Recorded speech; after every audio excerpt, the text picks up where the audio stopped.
ನಮಸ್ಕಾರ. Welcome to Kannadati home kitchen. ಎಲ್ಲರೂ ಹೇಗಿದ್ದೀರಾ? ಚೆನ್ನಾಗಿದ್ದೀರಾ ಅಂತ ಭಾವಿಸ್ತೀನಿ. ನಾನಿವತ್ತು ಪನ್ನೀರ್ ಬಟರ್ ಮಸಾಲ ಮಾಡ್ತಾಯಿದ್ದೀನಿ. ಹೇಗೆ ಮಾಡೋದು ಅಂತ ಬನ್ನಿ ನೋಡೋಣ. ಅದಕ್ಕೆ ಫಸ್ಟು ಟೊಮೆಟೊ, ಒಂದು ದೊಡ್ಡ ಸೈಜ್ ಒಂದು ಟೊಮೆಟೊ ತೊಗೊಂಡು ಕಟ್ ಮಾಡ್ಕೊಂಡಿದ್ದೀನಿ, ದೊಡ್ಡ ಸೈಜ್ದೆ. ಈರುಳ್ಳಿ ಅಷ್ಟೇ ದೊಡ್ಡ ಸೈಜಲ್ಲೇ ಕಟ್ ಮಾಡ್ಕೊಂಡಿದ್ದೀನಿ.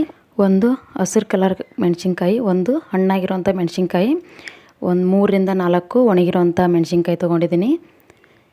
ಅದ್ರ ಜೊತೆಗೆ ಬೆಳ್ಳುಳ್ಳಿ, ಶುಂಠಿ, ಗೋಡಂಬಿ ಒಂದು 7-8 ಪೀಸ್ ಅಷ್ಟು ಗೋಡಂಬಿ ತೊಗೊಂಡಿದ್ದೀನಿ. ಇದು ಮಸಾಲೆಗೆ ನೋಡಿ 1/4 ಇಂಚಿನಷ್ಟು ಚಕ್ಕೆ ತೊಗೊಂಡಿದ್ದೀನಿ, ಒಂದು ಏಲಕ್ಕಿ ತೊಗೊಂಡಿದ್ದೀನಿ, ಒಂದು 1/4 ಸ್ಪೂನಷ್ಟು ಧನಿಯಾ, ಒಂದು 5-6 ಪೆಪ್ಪರು, ಒಂದು ಸ್ಪೂನಷ್ಟು ಜೀರಿಗೆ ತೊಗೊಂಡಿದ್ದೀನಿ. ನೋಡಿ ಪ್ಯಾನ್ಗೆ ಆಯಿಲ್ ಹಾಕೋಣ. ಆಯಿಲ್ ಜೊತೆಗೆ ಬೆಣ್ಣೆನೂ ಹಾಕೋಣ. ನೀವು ಬರೀ ಬೆಣ್ಣೆಲೂ ಮಾಡ್ಕೋಬೋದು, ನಾನು ಎರಡು ಮಿಕ್ಸ್ ಮಾಡ್ತಾಯಿದ್ದೀನಿ. ಬರೀ ಬೆಣ್ಣೆಲ್ಲ ಅಂದರೂ ಟೇಸ್ಟ್ ಚೆನ್ನಾಗಿರುತ್ತೆ. ನೋಡಿ ಮಸಾಲೆಗಳೆಲ್ಲ ಹಾಕಿ ಸ್ವಲ್ಪ ಫ್ರೈ ಮಾಡೋಣ. 1 ನಿಮಿಷ ಆದರೂ ಸಾಕಾಗುತ್ತೆ. ನೋಡಿ ಈಗ ಫ್ರೈ ಆಗಿದೆ. ಇವಾಗೇನದ ಈರುಳ್ಳಿ ಹಾಕೋಣ. ಈರುಳ್ಳಿನ ಸ್ವಲ್ಪ ದೊಡ್ಡ ಸೈಜಲ್ಲೇ ಕಟ್ ಮಾಡ್ಕೊಳ್ಳೋಣ, ಯಾಕಂದರೆ ಇದು ಮಿಕ್ಸಿಗೆ ಹಾಕ್ತೀವಲ್ವ ಮಸಾಲ ರೆಡಿ ಮಾಡಿ, ಹಾಗಾಗಿ ದೊಡ್ಡ ಸೈಜ್ ಆದರೆ ನಡೆಯುತ್ತೆ. ನೋಡಿ ಅದ್ರ ಜೊತೆಗೆ ಮೆಣಸಿನ್ಕಾಯಿ, ಈರುಳ್ಳಿ ಸ್ವಲ್ಪ ಫ್ರೈ ಆದಮೇಲೆ ಮೆಣಸಿನ್ಕಾಯಿ ಹಾಕೋಣ. ಅದ್ರ ಜೊತೆಗೆ ಬೆಳ್ಳುಳ್ಳಿ, ಶುಂಠಿ ಹಾಕೋಣ. ನೋಡಿ ಅದನ್ನು ಒಂದು 2 ನಿಮಿಷ ಫ್ರೈ ಆಗಲಿ. ಎಣ್ಣೆ ಒಳಗಡೆ ಫ್ರೈ ಆದರೆ ಟೇಸ್ಟ್ ಚೆನ್ನಾಗಿರುತ್ತೆ. ನೋಡಿ ಅದಾಗಲಿ ಫ್ರೈ ಆಗಿದೆ. ಈಗ ಟೊಮೆಟೊ ಹಾಕೋಣ. ಟೊಮೆಟೊನೂ ಅಷ್ಟೇ, ನಿಮಗೆ ಜಾಸ್ತಿ ಬೇಕು, ಗ್ರೇವಿ ಜಾಸ್ತಿ ಬೇಕು ಅಂದರೆ ಒಂದು 2-3 ಹಾಕ್ಕೋಬೋದು. ಗ್ರೇವಿ ಕಡಿಮೆ ಇರಲಿ ಅಂದರೆ 1 ಅಥವಾ 2 ಯೂಸ್ ಮಾಡ್ಕೋಬೋದು. ನಾನಿಲ್ಲಿ 1 ಮಾತ್ರ ತೊಗೊಂಡಿದ್ದೀನಿ. ನೋಡಿ ಈ ಟೊಮೆಟೊನೂ ಬೆಂದಿದೆ. ಅದಕ್ಕೆ 7-8 ಗೋಡಂಬಿ ತೊಗೊಂಡಿದ್ವಲ್ಲ ಅದನ್ನು ಹಾಕ್ತಾಯಿದ್ದೀನಿ. ಅದನ್ನು ಅಷ್ಟೇ ಒಂದು 2 ನಿಮಿಷ ಫ್ರೈ ಆಗಲಿ ಎಣ್ಣೆ ಒಳಗಡೆ. ಈಗ ಪುದೀನ ಮತ್ತು ಕೊತ್ತಂಬರಿ ಜಾಸ್ತಿ ಬೇಕಿದ್ರೆ ಹಾಕೋಬೋದು. ಮಸಾಲೆ ಹಾಕಿರ್ತೀವಲ್ಲ, ಹಾಗಾಗಿ ಟೇಸ್ಟ್ ಜಾಸ್ತಿ ಮಸಾಲೆ ಸ್ಮೆಲ್ ಬರಬಾರ್ದು, ಹಾಗಾಗಿ ನಾನು ಮೀಡಿಯಮಲ್ಲೇ ತೊಗೊತಾ ಇದ್ದೀನಿ. ನೋಡಿ ಈಗೆಲ್ಲ ಬೆಂದಿದೆ. ಅದಕ್ಕೆ ಸ್ವಲ್ಪ ನೀರು, ಸ್ವಲ್ಪ ಅಂದರೆ ಒಂದು 1/4 ಕಪ್ಪಲ್ಲಿ ಅರ್ಧ ಕಪ್ನಷ್ಟು ನೀರು, ಸ್ವಲ್ಪ ಒಂದು 30 ಸೆಕೆಂಡು ಬೆಂದರೆ ಸಾಕು. ಅದರ ಜೊತೆಗೆ ಈಗ ಒಂದು 1/4 ಕಪ್ಪಲ್ಲಿ ಅರ್ಧ ಕಪ್ಪಷ್ಟು ಹಾಲು, ಅಂದರೆ ನೀರು ಮತ್ತು ಹಾಲು 1 ಕಪ್ ಆಗುತ್ತೆ. ನೀರು ಮತ್ತು ಹಾಲು ಒಂದು ಕಪ್ ತೊಗೋಬೇಕು, ಅಂದರೆ 1/4 ಕಪ್ಪಷ್ಟು. ಈಗ 1-2 ನಿಮಿಷ ಅದು ಬೇಯಲಿ ಹಾಲಲ್ಲೇ.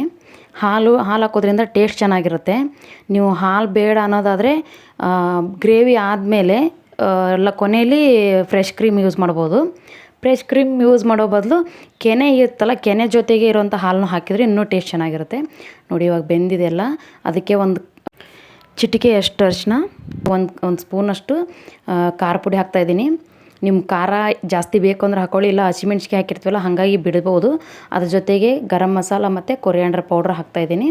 ನೋಡಿ ಮಸಾಲೆ ಹಾಕಿಬಿಟ್ಟು 1 ನಿಮಿಷ ಸ್ವಲ್ಪ ನೀಟಾಗಿ ಮಿಕ್ಸ್ ಮಾಡಿಕೊಂಡು ಫ್ರೈ ಆಗಲಿ. ಅದು ನಿಧಾನವಾಗಿ ಸಣ್ಣ ಉರಿಲಿ ಎಷ್ಟು ಟೈಮ್ ತೊಗೊಳುತ್ತೋ ಬೇಯೋದಕ್ಕೆ ಅಷ್ಟು ಟೇಸ್ಟ್ ಚೆನ್ನಾಗಿರುತ್ತೆ.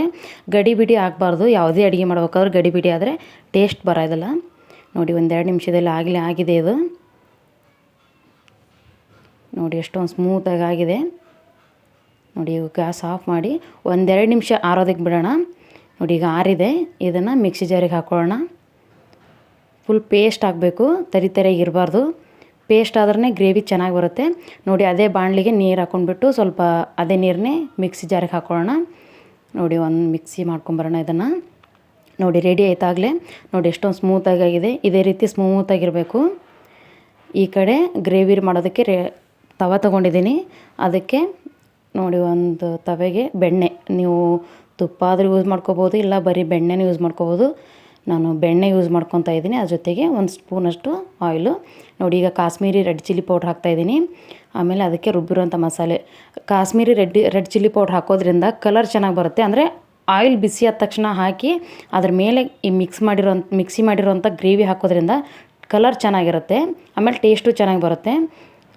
ನೋಡಿ ಚೆನ್ನಾಗಾಗಿದೆ. ಈಗ ಮಿಕ್ಸಿ ಜಾರಿಗೆ ಸ್ವಲ್ಪ ನೀರು ಹಾಕ್ಬಿಟ್ಟು ಅದನ್ನು ಹಾಕ್ಕೊಂಡ್ಬಿಡೋಣ. ನೋಡಿ ನೀವು ಸ್ವಲ್ಪ 1-2 ನಿಮಿಷ ಕುದೀಲಿ ಚೆನ್ನಾಗಿ. ಕುದ್ದಾಗ ನಿಮ್ಗೆ ಆಮೇಲೆ ಕೊನೆಯಲ್ಲಿ ಎಷ್ಟು ಬೇಕು ನೋಡಿಕೊಂಡು ನೀರು ಹಾಕ್ಕೋಬೋದು. 1-2-3 ನಿಮಿಷ ನೋಡಿ ಕುದೀತಾ ಇದೆ. ಆಗಲೇ 2-3 ನಿಮಿಷ ಆಯಿತು, ಚೆನ್ನಾಗಿ ಕುದ್ದಿದೆ. ಇವಾಗೇನದ ಬಟಾಣಿ ಒಂದು 1/4 ಕಪ್ಪಷ್ಟು ಬಟಾಣಿ ತೊಗೊಂಡಿದ್ದೀನಿ. ನಾನಿಲ್ಲಿ ಡ್ರೈ ಬಟಾಣಿನ ನೆನೆಸ್ಬಿಟ್ಟು ತೊಗೊಂಡಿದ್ದೀನಿ. ನೀವು ಬೇಕಿದ್ದರೆ ಹಸಿ ಬಟಾಣಿ ಸಿಗುತ್ತಲ್ಲ, ಅದನ್ನ ಬೇಕಾದರೂ ಯೂಸ್ ಮಾಡ್ಕೋಬೋದು, ಚೆನ್ನಾಗಿರುತ್ತೆ. ನೋಡಿ ಅದು 1-2 ನಿಮಿಷ ಬೆಂದಮೇಲೆ ಪನ್ನೀರ್ ಹಾಕೋಣ. ಪನ್ನೀರು ನಿಮ್ಗೆ ಎಷ್ಟು ಬೇಕೋ ಅಷ್ಟು ಹಾಕೋಬೋದು. ಪನ್ನೀರ್ ಹಾಕಿಬಿಟ್ಟು ನೀಟಾಗಿ ಒಂದು ಮಿಕ್ಸ್ ಮಾಡೋಣ. ನೋಡಿ ಗ್ರೇವಿ ಎಲ್ಲ ಗಟ್ಟಿಯಾಗಿದೆ. ಈಗ ನೋಡಿ ನೀಟಾಗಿ ಕುದ್ದಿದೆ ಅದು. ಕೊನೆಯಲ್ಲಿ ಏನದ ಕಸೂರಿ ಮೇಥಿ, ಅದ್ರ ಜೊತೆಗೆ ಕೊತ್ತಂಬರಿ ಸ್ವಲ್ಪ ಹಾಕಿ ನೀಟಾಗಿ ಮಿಕ್ಸ್ ಮಾಡ್ಕೊಳ್ಳೋಣ. ನಿಮಗೆ ಬೇಕಂದರೆ ಈ ಟೈಮಲ್ಲಿ ಫ್ರೆಶ್ ಮಿಲ್ಕ್ ಇರುತ್ತೆ, ಕ್ರೀಮ್ ಸಿಗುತ್ತಲ್ವ, ಅದನ್ನ ಯೂಸ್ ಮಾಡ್ಕೋಬೋದು. ಇಲ್ಲ ಅಂದರೆ ಗಟ್ಟಿ ಮೊಸರು ಇರುತ್ತಲ್ಲ, ಗಟ್ಟಿ ಮೊಸರನ್ನೂ ಹಾಗೆ ಯೂಸ್ ಮಾಡ್ಕೋಬೋದು. ನೋಡಿ ಚೆನ್ನಾಗಿದೆ. ದೋಸೆ, ಇಡ್ಲಿ, ರೊಟ್ಟಿ, ಚಪಾತಿ, ನಾನು ಯಾವುದಕ್ಕೆ ಬೇಕಾದರೂ ಯೂಸ್ ಮಾಡ್ಕೋಬೋದು. ಟೇಸ್ಟ್ ಮಾತ್ರ ತುಂಬ ಚೆನ್ನಾಗಿರುತ್ತೆ. ನೋಡಿ ರೆಡಿ ಆಯ್ತಾಗಲೇ. ತುಂಬ ಅಂದರೆ ತುಂಬ ಚೆನ್ನಾಗಿರುತ್ತೆ. ಎಲ್ಲರೂ ಇಷ್ಟಪಟ್ಟು ತಿಂತಾರೆ. ಈ ವಿಡಿಯೋ ಇಷ್ಟ ಆದಲ್ಲಿ ಲೈಕ್ ಮಾಡಿ, ಶೇರ್ ಮಾಡಿ, ಕಮೆಂಟ್ ಮಾಡಿ, ಪ್ಲೀಸ್ ಸಬ್ಸ್ಕ್ರೈಬ್ ಮಾಡಿ. Thank you. ಬಾಯ್.